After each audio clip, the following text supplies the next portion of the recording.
The League of Women Voters is a national nonpartisan organization formed to encourage citizen participation in government.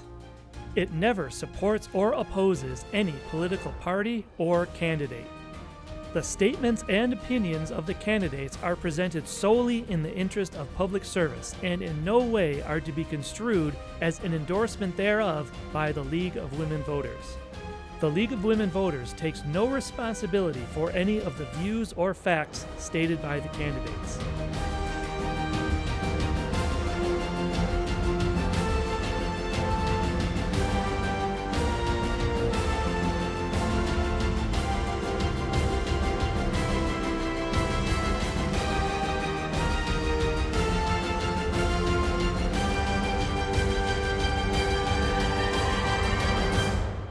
Welcome to this virtual candidate forum for State Representative 45th District. Today is June 10th, 2020. This forum will be featuring candidates who have filed for the Michigan House of Representatives District 45, which includes the cities of Rochester, Rochester Hills, and part of Oakland Township. The Michigan House of Representatives shares responsibility with the Michigan Senate to enact laws and amend or repeal existing laws.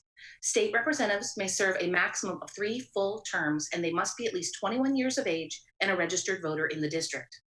This position consists of a 2-year term with a salary of $71,685 plus $10,800 for expenses. There are 2 Democrats and 1 Republican running for this seat.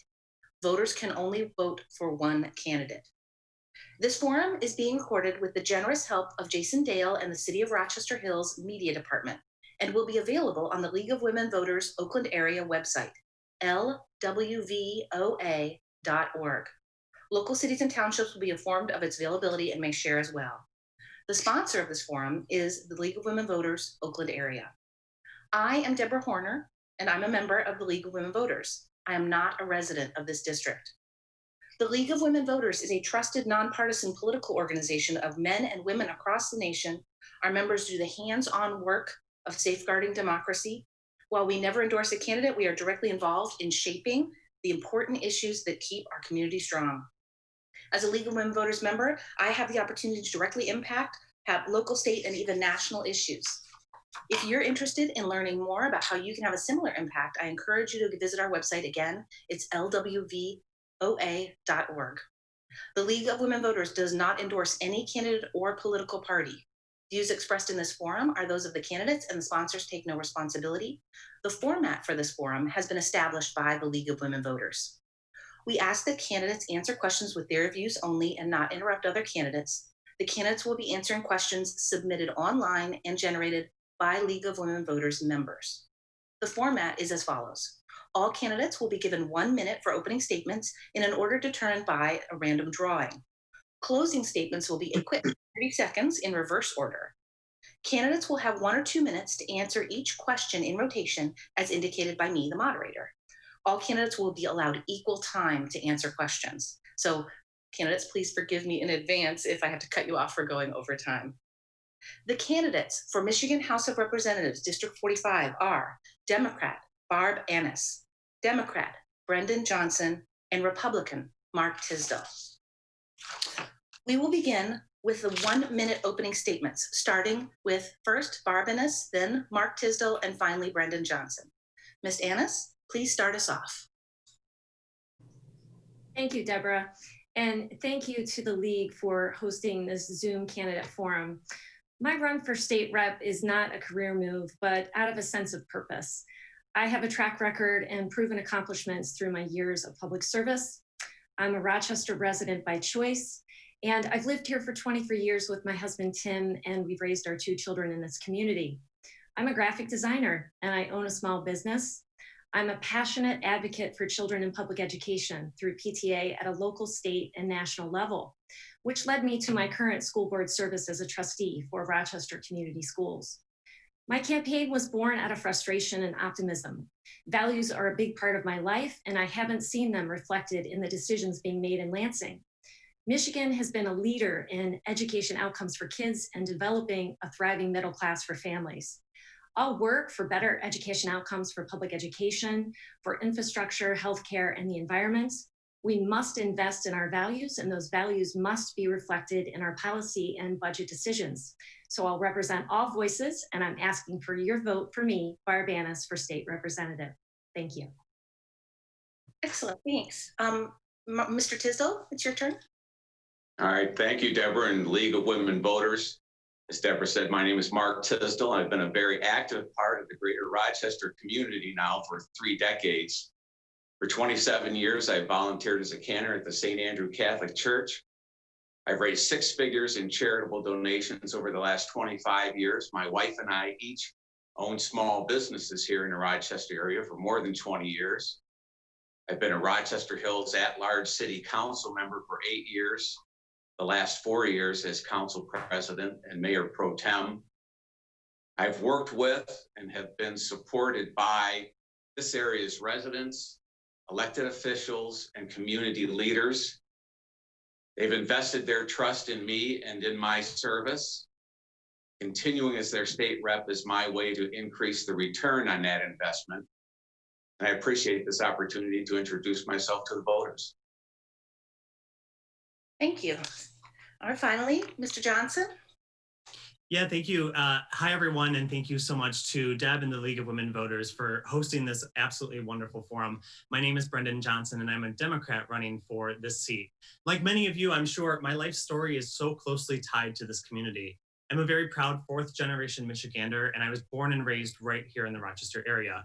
And from long bike rides down the Paint Creek Trail to shows at Avon Players to, yes, being involved as a parishioner for my whole life at St. Andrew Church, I've always loved this community. And it gave me a great foundation, too, in a career in diplomacy. I studied international relations at Michigan State, got my master's degree in foreign service from Georgetown University. I've looked after constituent relations at the Michigan House of Representatives, represented and advanced American interests abroad at our embassy in Madrid, and I worked for and supported the incredible national security work of Congresswoman Alyssa Slotkin. My experience in state and federal government, my commitment to public service, and my knowledge of this community as a lifelong resident has prepared me to bring the kind of collaborative leadership we truly need in Lansing to solve the most pressing issues, which I look forward to discussing with you all right now. Excellent, thank you so much. Now we'll begin the question segment of our forum. I'll indicate how much time you have for each question. We'll begin with Ms. Anness. You'll have 1 minute to answer this question. You will kind of be elaborating on some of what each of you said just now. What specific skills or experience qualify you to serve effectively as a state representative? Ms. Anness? Oh, yeah, you need to mute.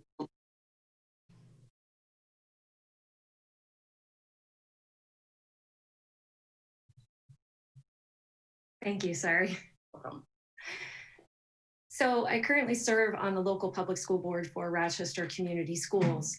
And I was unanimously appointed and was reelected to retain my seat in 2018 election.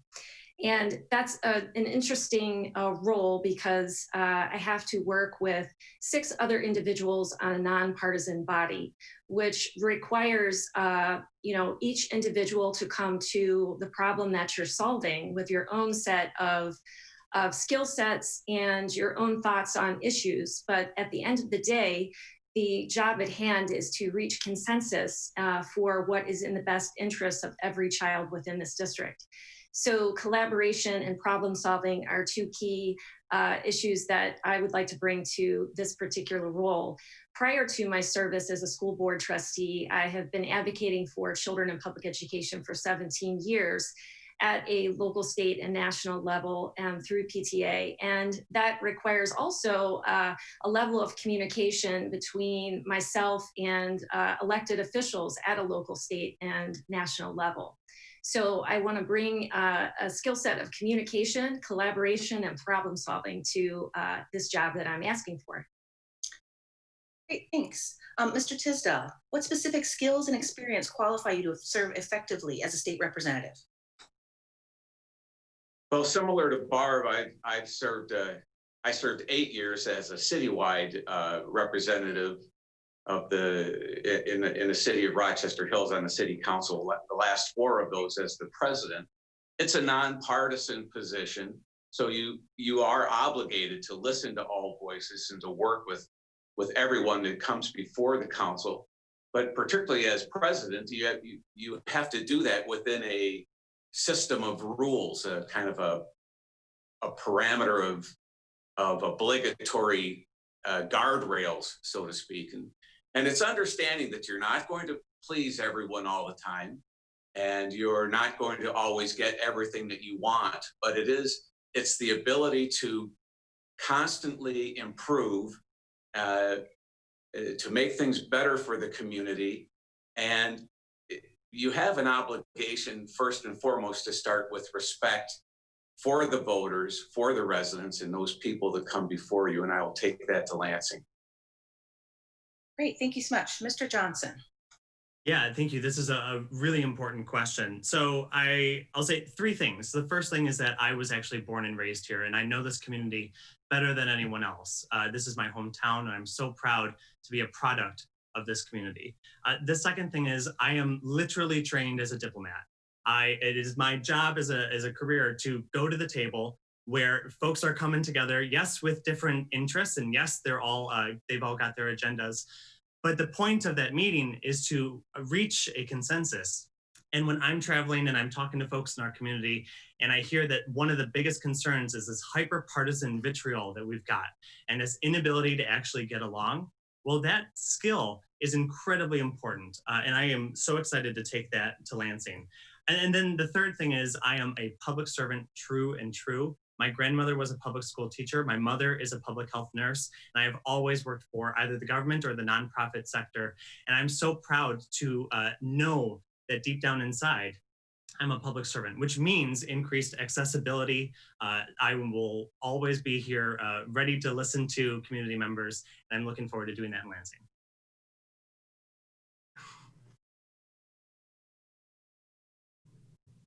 Oh, I can't. It was me that time. The next question starts with Mr. Johnson again. You'll have 2 minutes for this answer. What are your top 3 legislative priorities, and what action will you propose regarding them if elected? Yeah, well, thank you for the 2 minutes, because this is a bigger question. I think when I started my campaign, I had different legislative priorities than I do right now. And I don't think that it will surprise anyone. The world has changed quite a bit since last August. So I'll say in ordinary times, I was absolutely focused and still completely am on water security in our state. The state of Michigan's water security is, quite frankly, a national security risk. And that's because we sit on 95% of the entire planet's fresh water. And that's 95% of the country's fresh water, 21% of the entire planet's fresh water. We should be able to give it accessibly to our citizens, not just in Flint, but that's 2 schools in the Rochester community that were closed because of mercury poisoning in the water. And that's high PFAS contamination levels. That is the threat of line 5. Water is a big issue. This is talking about reinvesting in our education system. We've seen an education system in our state that has crumbled and that we've de-invested in for so many of the last decades, to a point where we are no longer nationally competitive. And this is talking about infrastructure, right? Making sure that our roads, our bridges, our dams, as we saw just the other week in Midland, are safe and that Michiganders will not be negatively impacted by them. So those are ordinary times. Now we're faced with the generational consequences of coronavirus pandemic. And we've got a whole new host of problems, from education inequity throughout our state to a workforce that has been building up since the Great Recession, but is now out of work again, to what does liability mean in a post-COVID world or a during COVID world. So many things about this coronavirus pandemic. And as a COVID survivor, I know those effects firsthand. But I think that is going to be, at least in the short term, our main legislative priority. Excellent, thank you so much. Ms. Anness, what are your top 3 legislative priorities, and what action will you propose regarding them if elected? So to Brendan's point, the world looks very different right now that we're currently in. And pre-COVID-19, as I was beginning this journey in this campaign, I would say my top 3 priorities would have been education, infrastructure, and the environment. And it's interesting in calling and speaking with voters, when I ask residents in the community, you know, what was your top concern prior to COVID-19? Nobody can remember what their top concern was. And I say everyone has COVID amnesia, right? So for me, you know, I have to remind folks that the issues that were of concern prior to COVID-19 are still around, and they still will be priorities, just the priority order has shifted correctly. But right now in a it's not really post-COVID, we're still dealing with that issue, but I would say two things that I find that are on equal planes in terms of priority issues are our education system and our jobs and our economy, because those two are intricately connected right now in the situation that we're facing. You can ask any parent in this district and they'll tell you how they've had to juggle being at home and trying to work remotely in addition to helping their own children learn remotely. So in order for us as a nation and a state to move forward, we have to recognize that these two things need to work in tandem in this recovery process. So we have to ensure that families have the supports they need if the model for schooling is going to look different. If it's a hybrid model, if it's a all online model, that's going to impact a family's ability for one or two parents to be out of the home in order to do their job. So we have to make sure that there are things in place to accommodate that. And then next would be my priority would be the environment for sure. We definitely need to stay focused on that. We need to be good stewards of our environment as well. Great, terrific. Mr. Tisdel. Thank you. Yes, you know, prior to COVID-19, everything was roads and infrastructure, and dams weren't on the list at that time. But you know, coming out of this significant economic downturn, getting the economy back up and running is going to be job one, and filling. There's something like a $3 billion hole in the budget for the remainder of this fiscal year, and anticipating another $3 billion or more in the next fiscal year. So those are going to be significant challenges. When you've got 1.3 million Michiganders that are out of work, and because they were told that their jobs were not essential, and realizing that many people define themselves by their work, that's going to leave a mark, a psychic mark on a lot of people out there. Depression, despair, and deprivation. So that's going to be a big mental health issue to deal with. I would like to work towards more government transparency. I grew up in government under FOIA and Open Meetings Act restrictions. I think those same restrictions should be applied to the governor and our state legislature. And I'd like to see a repeal of the pension tax. That has broad bipartisan support. I think that will be something we can get done. And then last but not least is continuing to look to ways to protect the rights of the unborn and elderly. You know, the oldest baby boomers are just reaching age 74. They're not yet the ones that are going into our nursing homes and assisted living facilities. We have to make opportunities for those workers to get in and stay in those careers, because that's going to be a big issue. Thank you so much. All right, I'm actually going to come back to you, Mr. Tisdel. You'll have 2 minutes to answer this question as well, and you all three did a good job of setting me up for it, which is to say, this is the question that came into us. How would you assess the state of Michigan's efforts to combat COVID-19 so far? And what do you believe state government can do in the future when you're in office to help address both the long-term public health and economic impacts for District 45? So Mr. Tisdel, we're going to start with you again.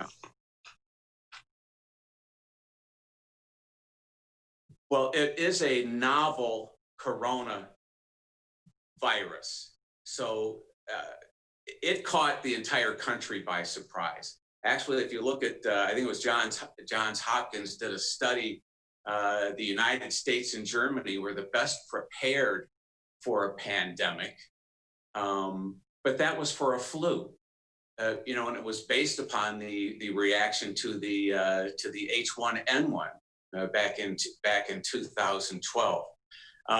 It's very easy to sit back and throw stones from the sidelines into second guess decisions that were made. There's always safety in numbers, and so following what the states around you are doing. I would think very early on there was little or no political penalty for overreacting. So much of what was happening around the country was based on an overabundance of caution.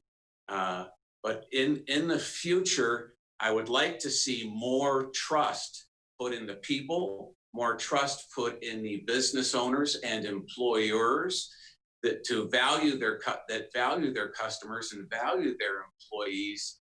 And it's very difficult to have a one size fits all when you've got,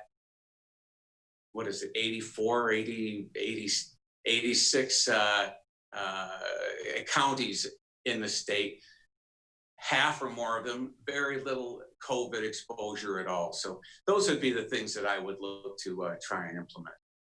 Great. All right, Mr. Johnson, how would you assess the state of Michigan's efforts so far, and what do you believe state government can do in the future to address long-term public health and economic impacts here in District 45? Yeah, so assessing the state government so far, it's been several months, right? We knew, I was tracking COVID back when it was still in just Wuhan, China, back in December of 2019. And I was watching it creep across Europe and Africa, and we absolutely could have been better prepared for it as a country. We know that it was probably in the United States at least a month before anyone really started talking about it, especially in Washington State. And as someone who, my first day of fever was March 20th, and I tried twice to get tested. I went to Beaumont, Troy on March 24th, and then again on March 28th, and I was denied both times. So my opinion on how the government is dealing with COVID has changed considerably since March. Since then, I know testing has been ramped up tremendously, and I'm glad to see that. Since then, we've had better data. We've had better data on what symptoms exist, and we know now what jobs we're able to do and what jobs are not safe. And I think it goes without saying that the health and safety of Michiganders has to be our number one priority for everyone. That is the single most important part of the social contract, right? So yes, I think the state and even the federal government to a small degree have definitely gotten better, but there's so much that we need to do now. Transitioning, I'm not even gonna say transitioning because and you can quote me on this, I'm pretty much going to bet that we're going to see a second wave of COVID. So transitioning to a post-COVID world only happens once we have a vaccine.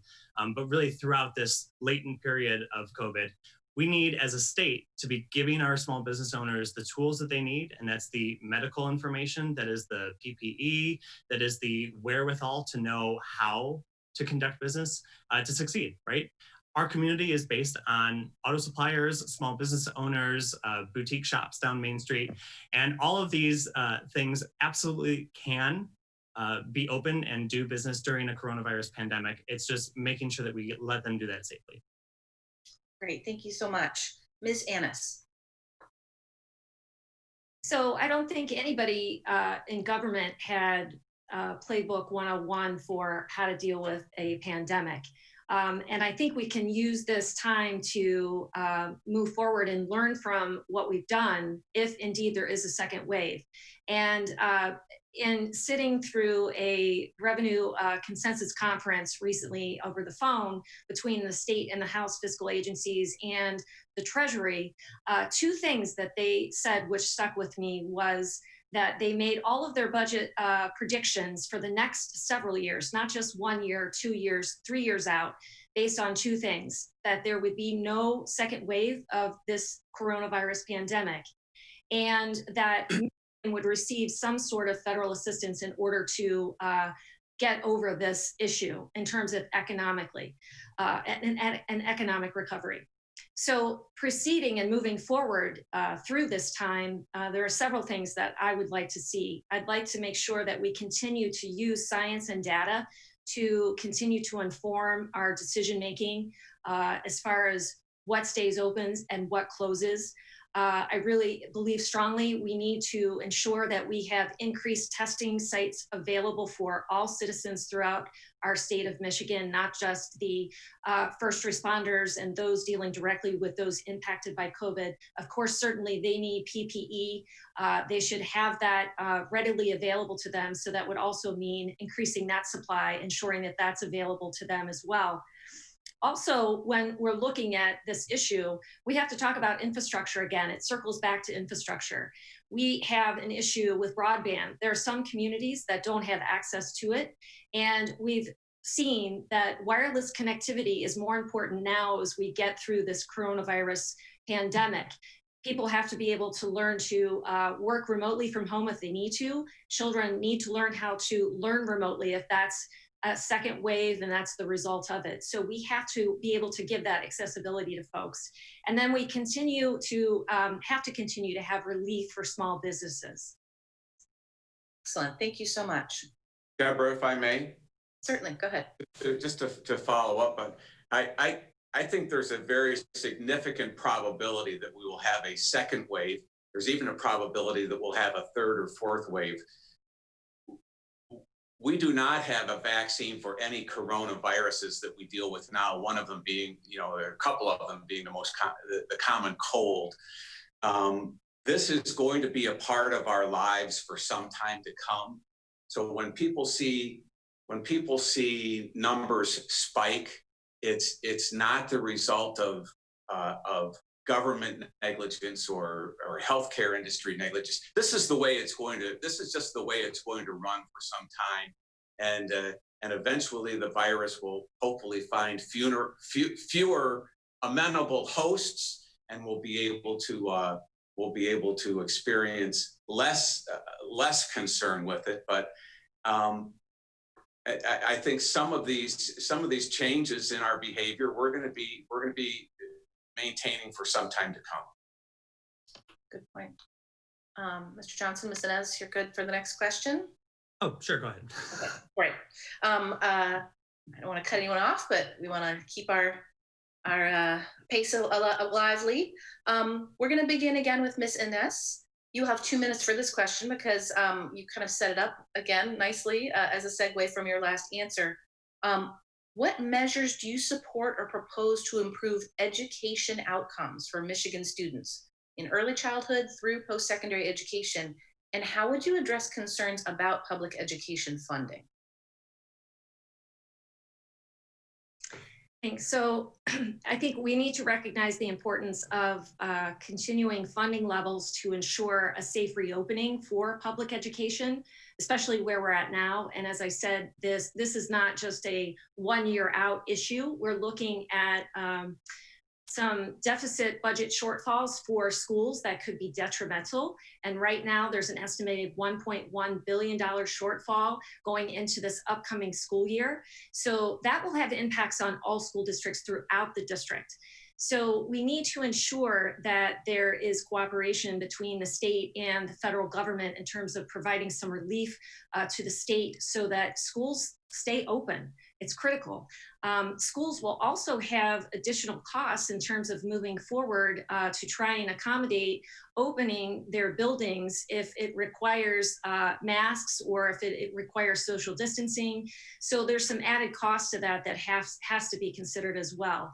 But prior to COVID-19, Michigan has been on a steady path to disinvesting in public education.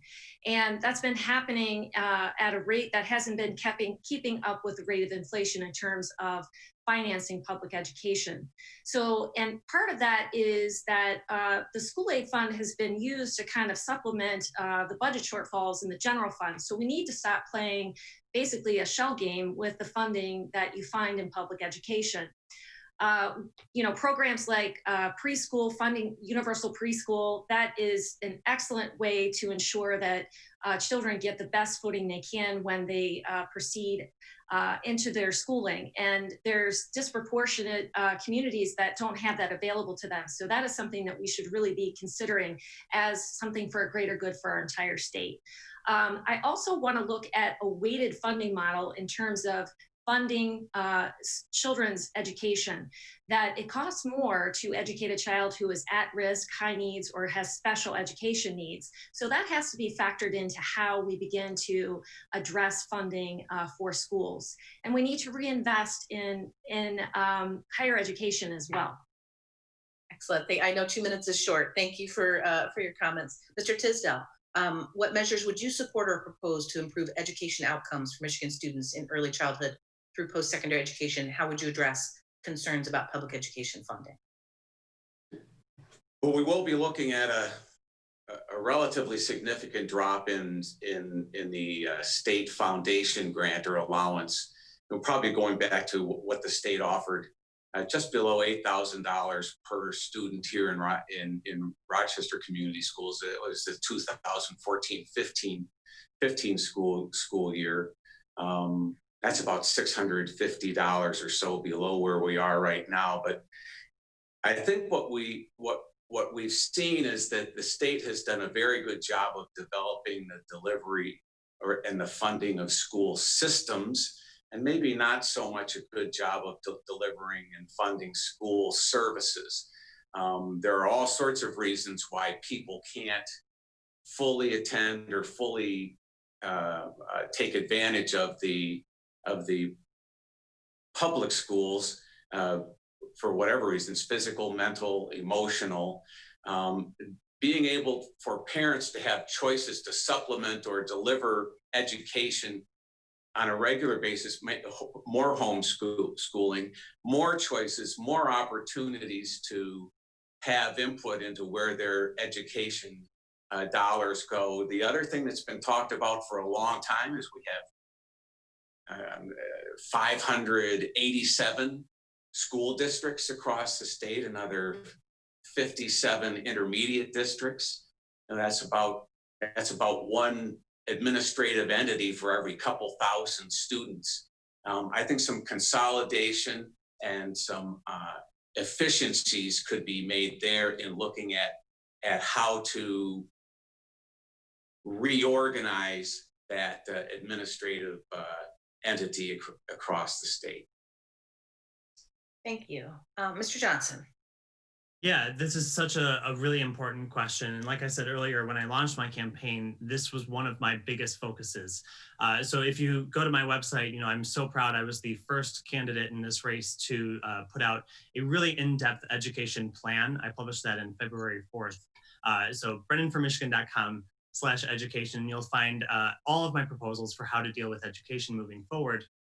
Public education as a principle has been one of the best experiments that our country has undertaken since our founding. And I really think that we need to be reinvesting in that. Obviously, given the dramatic budget shortfall that is anticipated that we've talked about, and I'm sure we'll talk about again, imagining that is not there and that we're in normal times, then even there, we have to absolutely be reinvesting in our public education. There was a really good study that Michigan State University put out a few years ago detailing what it was exactly that every student and school district needed to do to give their students the bare minimum to succeed. And even right here in Rochester Community Schools, we're underfunding our students by about $1,000 per pupil.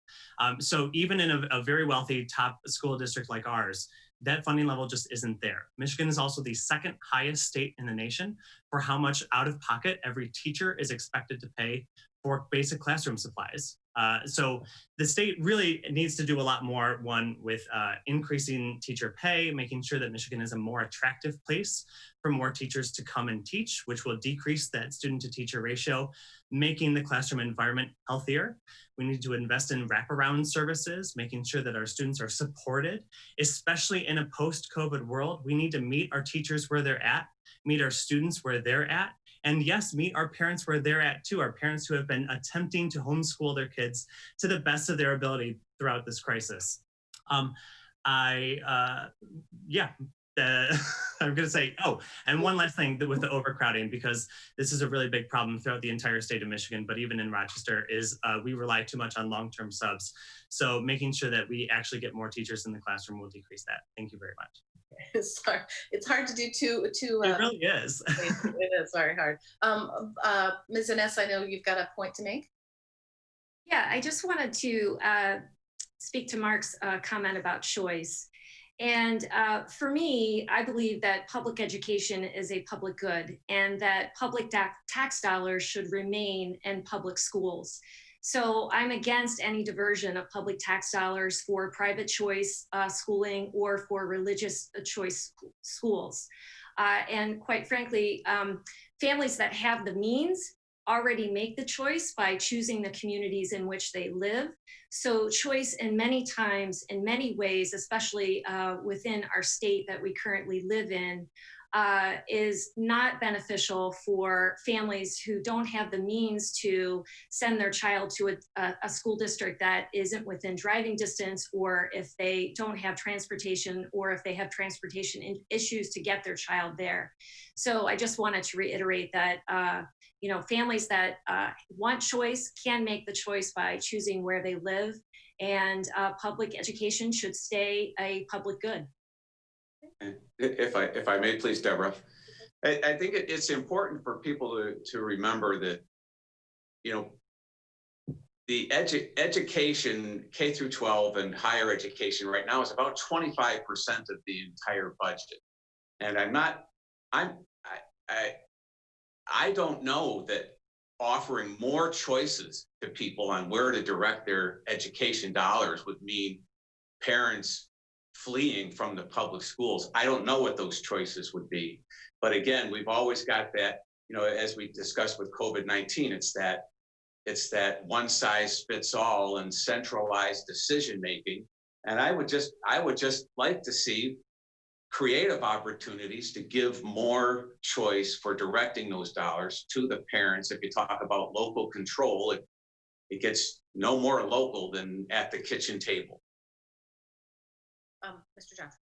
Yeah, just to round us out, since we're talking a lot about choice right now, I think one of the biggest arguments for increasing choice is that in theory, these schools are better and that they result in a better outcome for educational attainment. And that's simply not true, right? A 2019 report from the US Department of Education says that, or found that charter schools and public school students at the 4th and 8th grade reading level had basically no difference. And then a Stanford study from just last year too actually found that 37% of charter school students posted worse state math test scores than their public school peers. So I understand that this sounds like a nice idea in principle, but the fact of the matter is in practice, it just has not worked for our country. Okay, thank you so much. That was a really good discussion. All right, this time we're going to begin in our rotation with Mr. Johnson on this question. You'll have 2 minutes for this question as well. What, if anything, do you think can and should be done to improve racial equity in our community and also statewide? Yeah, that's a very complex issue. And I know we won't be able to touch every answer right now in our 2 minutes. I'll also say that, I'm a white person. All of us on this panel are white people.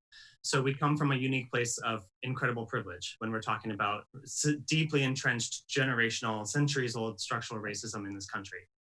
I'm also very proud to have been the first candidate in this race to release a comprehensive police, criminal, and social justice plan, and I did that just a few days ago. So if you go to my website, brendanformichigan.com/plans, you'll find that one right there at the top. But I will try to distill this into a few specific topics, knowing that there's so much more we can talk about. One of them is criminal justice reform, which I think is a lot of the conversation right now, and I'm glad that we're having this conversation, but doing simple things like ending mass incarceration, right? So much of that incarcerated population is pretrial, where they simply couldn't afford to pay a cash bail, right? So ending cash bail is another important thing. We've got to make sure that our families are connected and that that systemic impact of incarceration does not continue. I'd like to see an end to flat rate fines for civil infractions. This is a pretty new idea that's been floated around in a few places in the country. But if we tie civil infraction fines to income, then that is right there a very equitable way of making sure that we're keeping our citizens accountable and our streets safer, to be completely honest. This is talking about police brutality, ending the militarization of our police force, making sure that we're ramping up our mental health resources.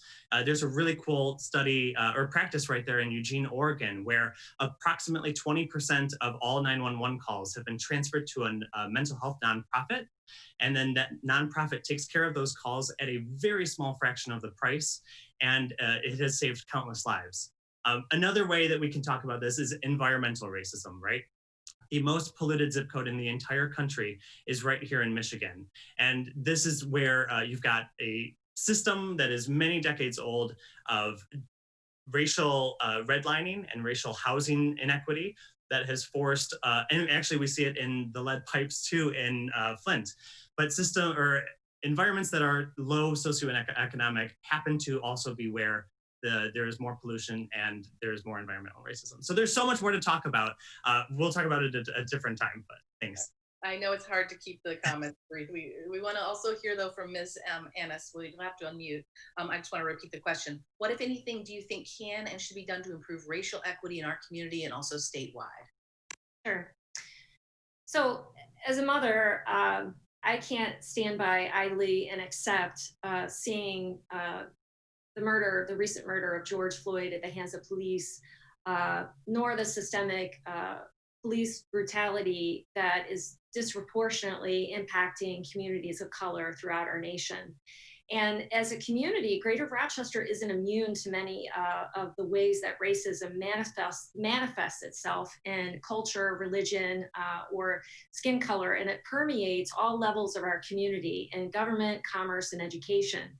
So for me, this is a moral issue. This is not a political one. And I was really heartened to see this weekend the peaceful marches that happened throughout Rochester. My family and I attended one on Saturday. It was great to see all the various faces there supporting the two young men that decided to hold this peaceful march. But it gave me hope. But I know that hope alone is not what's going to change this issue. And it's going to take proactive work. It's going to take listening and being an ally for those who are marginalized by systemic racism. And I know, as Brendan had mentioned, I'm a white woman from suburban Rochester Hills, Michigan, and I have privilege. So the onus is on me to be an ally for individuals who are impacted by systemic racism. Now, how do we go about addressing that? We offer training and de-escalation techniques and restorative justice practices throughout our society, both in the judicial system and in the education system. And that is something that, as a district here currently in Rochester, we're providing restorative justice practice systems through our school district now, which I'm glad to see. We also need to, as Brendan had mentioned, reform the criminal justice system and how we are charging people with both civil infractions, forfeiture, and revising the bail bond system here in our state. So those are just some of the things that are a start. Thank you very much. Mr. Tisdel. Well, just yesterday, the House overwhelmingly passed a series of 7 bills that would relate to the removal of criminal histories, misdemeanors, I think up to 4 or 6 misdemeanors and felonies. We have over-criminalized, we've over-incarcerated, and so we do need to take a look at what are we arresting people for. And if you applied the laws on the books equally across all communities, I think it would become apparent that some of these criminal statutes are probably over the top and need to be addressed. Again, the expungement, the removal of criminal histories from individuals' records once they've paid their debt and have proven that they are productive citizens for a number of years. These records are getting in the way of their ability to get housing and ability to get jobs. Relative to defunding or reforming or reconstituting, the only thing Sheriff Bouchard, I think, wrote maybe half a dozen years or so ago about what he would like to see. Apparently, there are state rules that get in the way, and maybe even national rules that get in the way of doing complete background checks on people that are looking to get into law enforcement. Camden, New Jersey, back in 2012 or 13, went through a rather radical reformation of their police department, implementing more social services and health services into their first responders, primary responders to calls. But there again, that's now a non-union force. And, we have contracts in place across this state. And so this is going to be a difficult process. Michigan right now is 43rd in the US in state and local police funding. It's not like we're blowing it out the doors, but there certainly are changes that need to be made. Oh, Mr. Johnson. Just real quickly, I do just want to say I am very heartened to see, Barb mentioned that there was a march on Saturday morning. I was so proud to be there. I went to a march on Thursday afternoon. Both of them, we marched right down Main Street here in downtown Rochester. And I don't think in my life I would have ever thought that I would see that.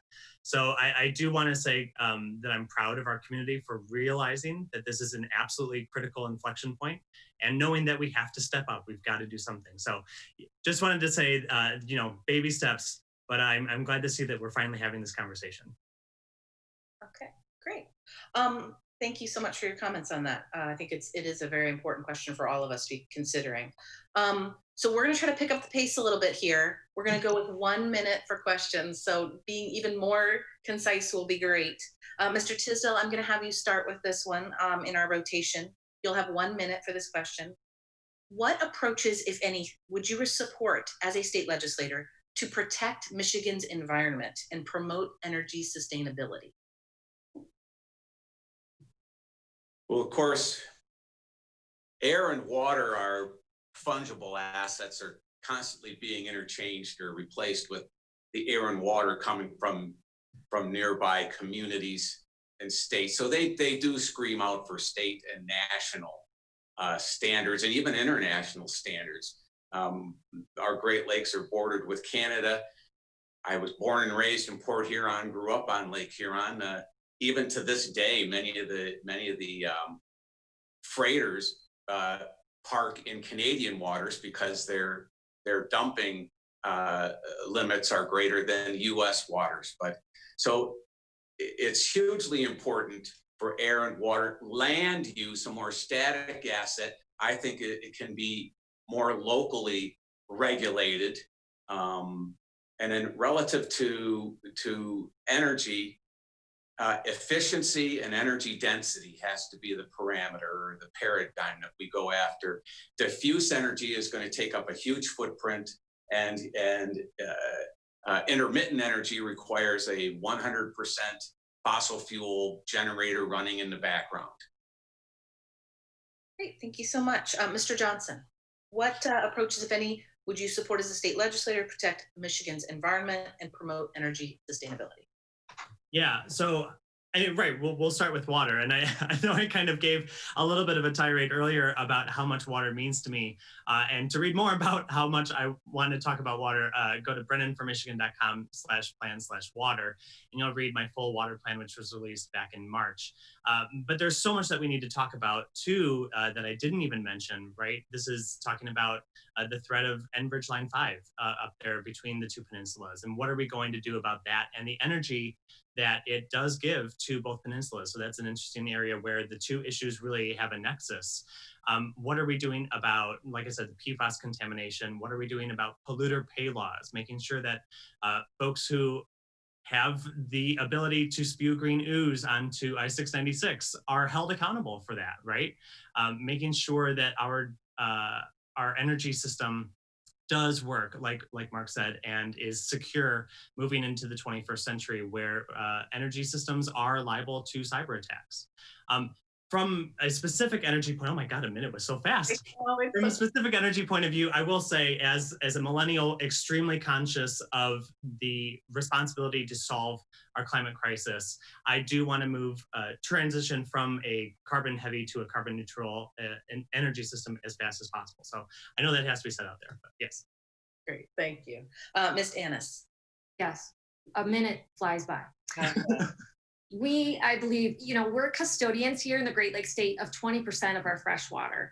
And one of the things that I was disheartened to see that in the 2017-18 lame duck session, that our legislature decided to enact the no greater than federal ruling, which basically precludes Michigan from being the stewards, the good stewards that we should be of our air, water, and land.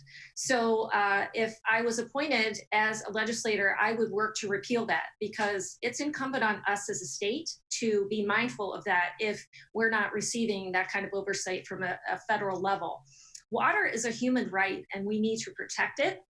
We need to continue to support the Great Lakes Compact, and we need to stop giving our fresh water to bottling companies that can bottle it for profit. And we need to hold, as Brendan had said, we need to hold companies accountable for their pollution and make sure they pay for their own remediation. We need to also encourage clean and renewable energy sources, wind, solar, water, and geothermal, and to address the impact of climate change seriously when it comes to the shores of our Great Lakes. Mark mentioned he's from Port Huron. We have a place in Lexington. We need to replace the aging stormwater systems that run along our Great Lakes shores due to high waters from climate change. Thank you so much. I know a minute is not much. I have so many more questions to ask of you. I'll try to give you a little more time. Actually, let's go ahead and take 2 minutes on this one, because I think that everyone will have some concerns on this question. So let's go ahead and give you each 2 minutes on this one. I'm going to start with Ms. Anness again.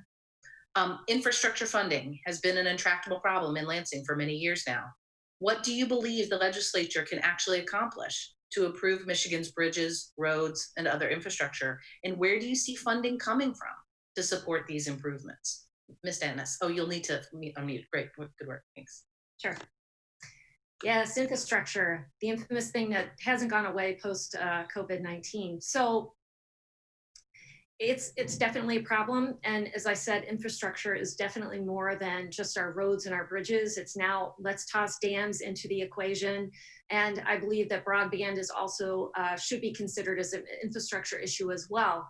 And when we look at the ownership of these entities, we really have to be mindful that some of our infrastructure should remain a public good and should not be a private entity, as seen by what's happened with the dams breaking in Midland, that there's true human cost for lax oversight and privatizing something that can have such a great impact on entire communities if it fails. And so oversight and remaining and ensuring that public infrastructure remains a public good. The governor has talked about, prior to COVID-19, a bonding solution to take care of the quick fixes, which would be fine. But, we need to look at user fees and other issues that impact also infrastructure. PA 51, that's been around since 1951. It's been modified many times. Is that the right solution in terms of figuring out the right funding for fixing our infrastructure? I'm not sure. That could take a reevaluation. So it's really important that we address these issues because we cannot continue to keep kicking the proverbial can down the crappy road. Great, thank you so much. Mr. Tisdel, what do you believe the legislature can actually accomplish to improve Michigan's roads, bridges, and other infrastructure? And where do you see the funding coming from to support the improvements? Well, Michigan has been at the bottom of per capita spending on roads, and particularly state roads, those that start with an M, a US, or an I, for half a century at least. And for example, the state of Pennsylvania spends 3.5 times as much per capita on their state routes as Michigan. They have 5,000 fewer roads and they've got 2 million fewer people. So, I mean, we've got a long ways, a big hole to dig out of. And then as you look at, and as you look at the states around us, these states are also pass-through states or cut-through states. New York, Pennsylvania, Ohio, Indiana, Illinois, all spend 2 or more times per capita that we do. We're not a cut-through state. We don't have tens of thousands of cars and trucks every day going by paying our state gasoline taxes and sales taxes. So that's going to be a huge issue as we move into electric vehicles, which we will. They're heavier. We're not going to get gasoline taxes from them. So that's a genuine concern. And then if you look at the counties, the Oakland County Road Commission has no independent taxing authority. They get what the state and the federal government sends them. So opening up opportunities to states or to the counties and local communities to develop taxing authorities to address, in Rochester Hills, for example, our storm sewers. The funding on the fund balance on our storm sewers is about to run out, but we don't have a taxing authority to recoup those dollars. So it's going to be a comprehensive, long-term slog to get out of this. It's been a half century or more getting in. It's not going to happen overnight. And again, allowing counties, communities to do more on their own behalf, I think it would be important.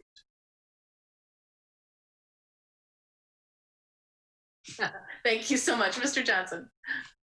Yeah.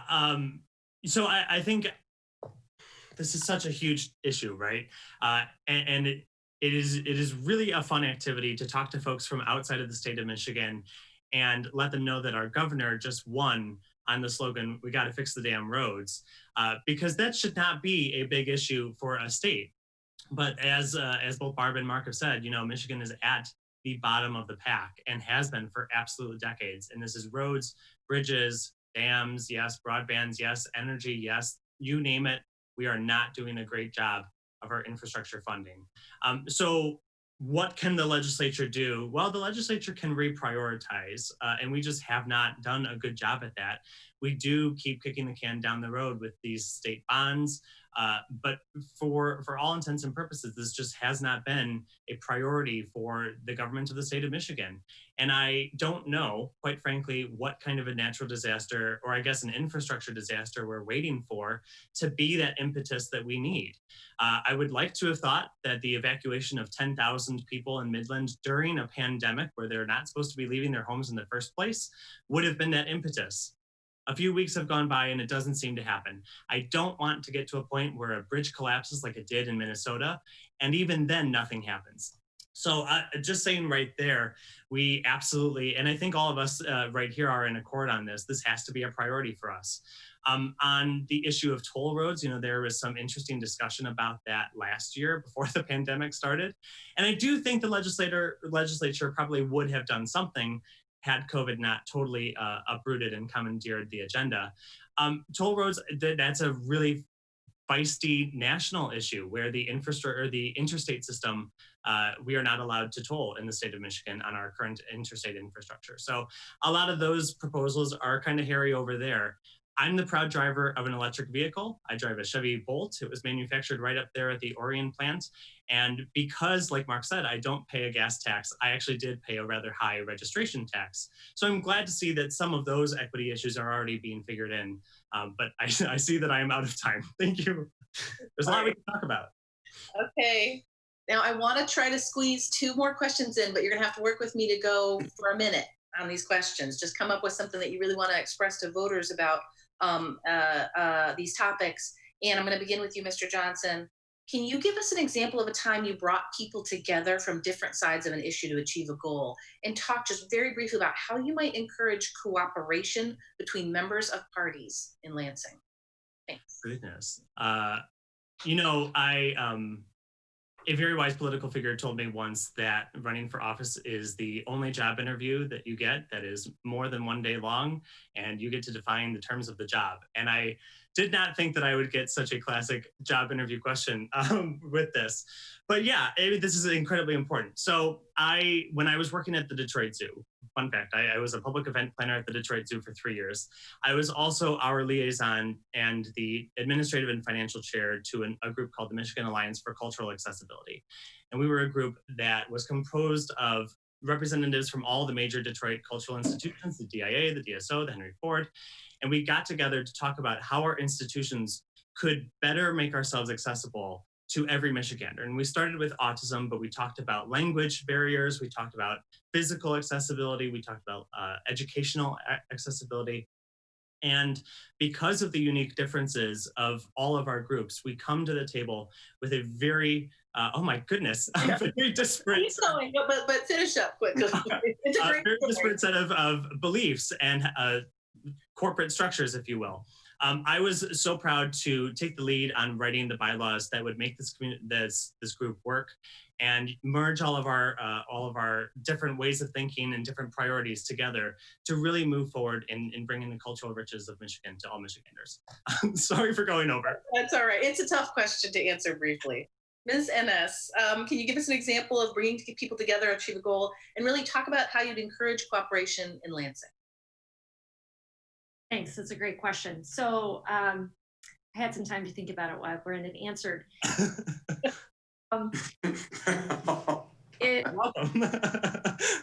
What's interesting is that prior to my school board service, I was a private citizen working on the Citizens Committee for Rochester Community Schools. And it was a committee that that was comprised of residents and school board members, other elected officials on this committee. And the purpose was to look at the district passing in 2015 millage to ensure that that funding revenue stream continued to come into the school.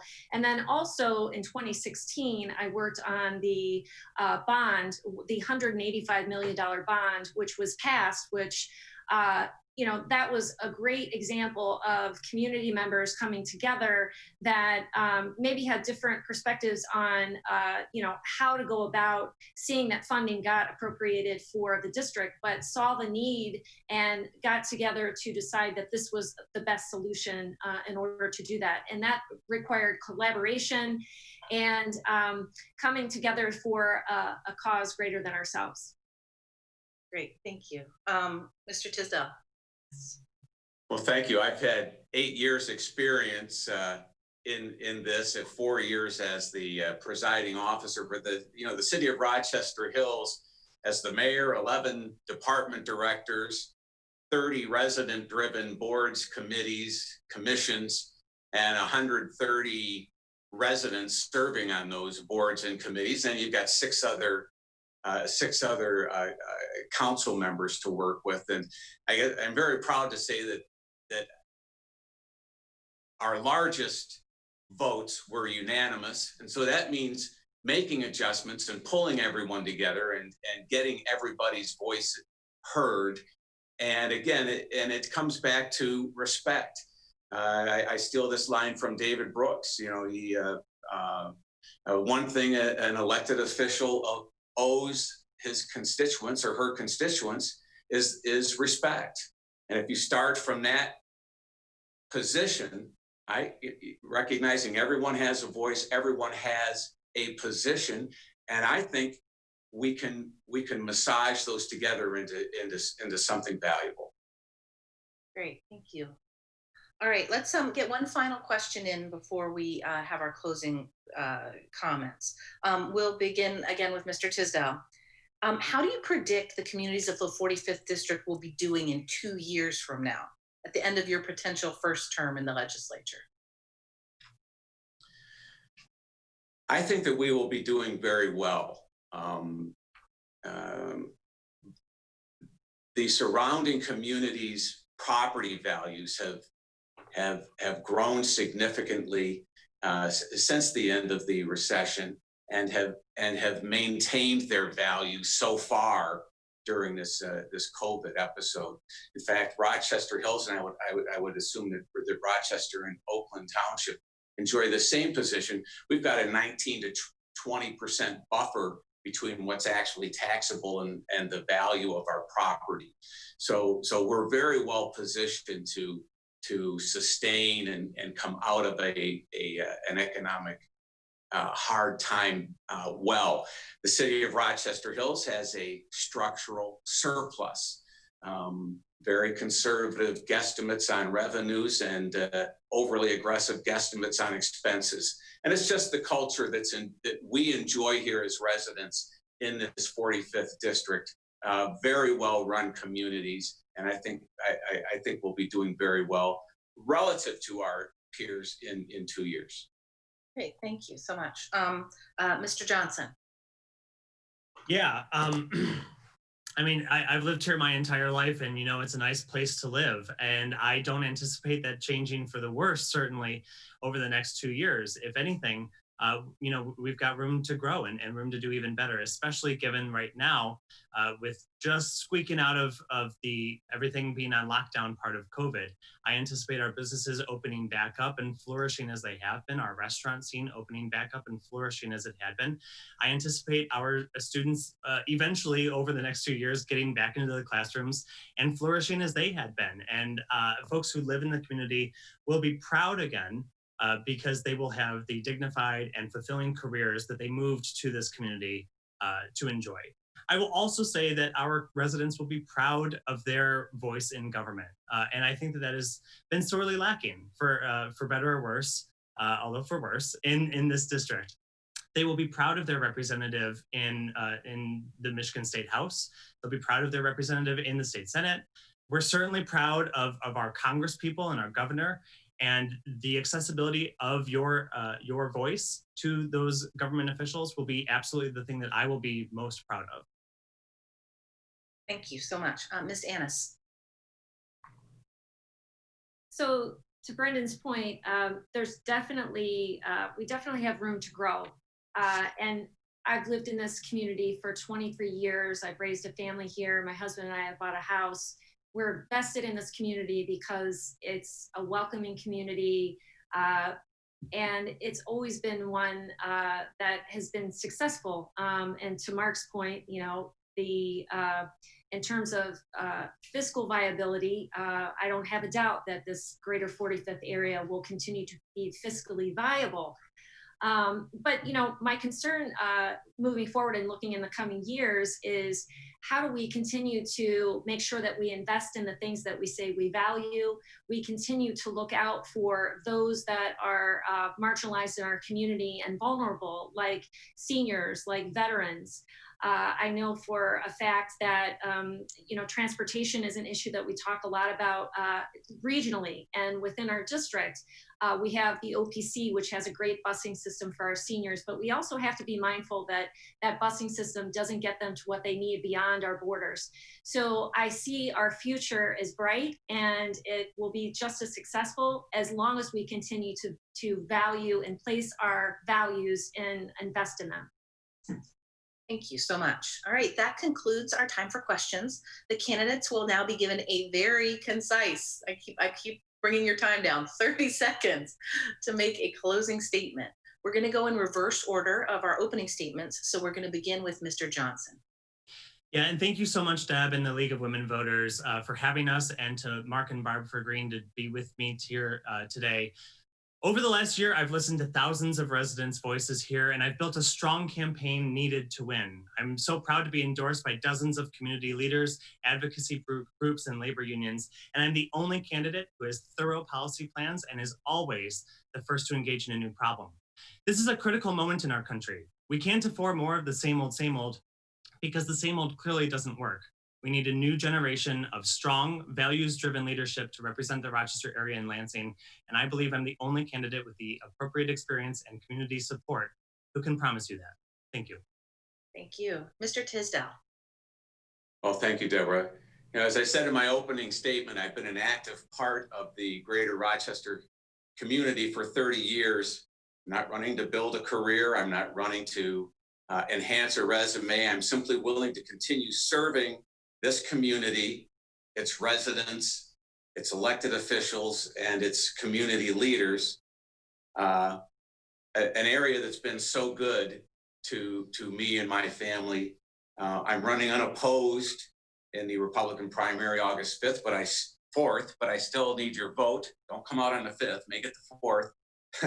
And so just, thank you, and, God bless this Great Lakes state of ours, which I think we've all expressed an appreciation for. Thank you very much. Ms. Anness. Thank you. So thank you to the League for allowing us this time to share our thoughts. And for me, it's perspective and life experience that matters, and that's why I'm choosing to run for State House. And policies only work when you work and collaborate with others to see them get done. I'm currently a public servant who brings a skill set of collaboration and problem solving to this experience. I'm a working professional that has a small business within this community. I've lived here for 23 years, and I've been around to see and know what's important to my neighbors, and education is at the top of that list, which is why my advocacy in public education shows my commitment to this issue. As a mother and a woman, my life experiences matter, and they help to inform my perspective. I'm married, but I'm also a child of divorce and was raised by a single parent, so that also helps inform my perspective. I'm a parent who's raised 2 children in this community, and I'm a homeowner and a taxpayer. And I'll bring a fresh voice to Lansing for the citizens of Greater Rochester, and one that includes accessibility, responsiveness, and transparency. So vote for me, Barb Anness, and go to my website, barbanness.com, BARBANNESS.com for more information. Thank you so much. Thank you. All right. The League of Women Voters would like to thank all 3 candidates for sharing their positions on these issues with voters. For further nonpartisan information on these candidates, check out the League website for our voter guide for the 45th District. It's at lwvoa.org, or you can connect online with Vote 411 that will show you exactly what your ballot will look like in the primary and in the general election. Also, please note that there are 14 voting precincts in the district that have been relocated. So please double check the location of your precinct before you go to vote. Once this recording is available, links and rebroadcast times for this forum will be available on our website. The League of Women Voters Oakland area is funded by contributions from concerned businesses and citizens. Our membership is open to women and men over the age of 16. Remember to vote on August 4th, or be sure to apply for an absentee ballot. Democracy is not a spectator sport. Thank you.